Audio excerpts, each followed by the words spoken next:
تو مرشد کے بارے میں جو شرائط ہیں وہ کتابوں میں موجود ہیں. حضرت شاہ ولی اللہ رحمۃ اللہ علیہ نے بھی لکھا، باقیوں نے بھی لکھا، ہمارے نانا جی حضرت مولانا علی خان رحمۃ اللہ علیہ نے بھی لکھا.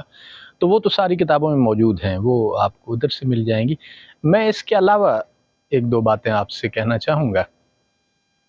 پہلی بات تو یہ ہے کہ صرف مرشد کا کامل ہونا کافی نہیں ہوتا، آپ کی طبیعت اور مزاج کی مناسبت بھی ضروری ہوتی ہے.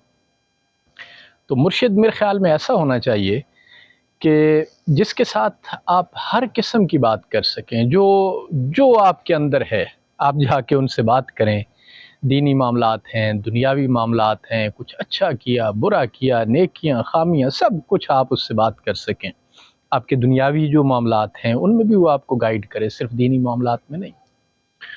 وہ شاعر کہتا ہے نا کہ آ تھک کے میرے پاس بیٹھ کبھی تو ہمدم، تو خود کو مسافر مجھے دیوار سمجھ لے. تو مرشد کو ایسا ہونا چاہیے کہ آپ کبھی دکھ، تکلیف، پریشانی میں ان کے پاس جائیں تو مرشد کی صورت میں آپ کو وہ دیوار میسر ہو جو آپ کی دکھتی ہوئی پیٹھ کو سہارا دے سکے. آپ کو وہ کندھا میسر آ جائے جس پہ آپ سر رکھ کے رو سکیں. باقی جو آپ نے بات کی، جن لوگوں کا آپ نے ذکر کیا، آپ جائیں ان سے ملیں. میرا آپ کو یہ مشورہ ہے کہ آپ ان کے ساتھ کچھ وقت گزاریں، پھر ان میں سے جو لوگ جو آپ کو پسند آئیں ان میں سے پھر آپ جس سے آپ کو محبت ہو جائے، یہ دیکھیے گا، اس سے آپ کو محبت ہو جائے بس ان کے ہاتھوں پہ بیعت ہو جائیے گا.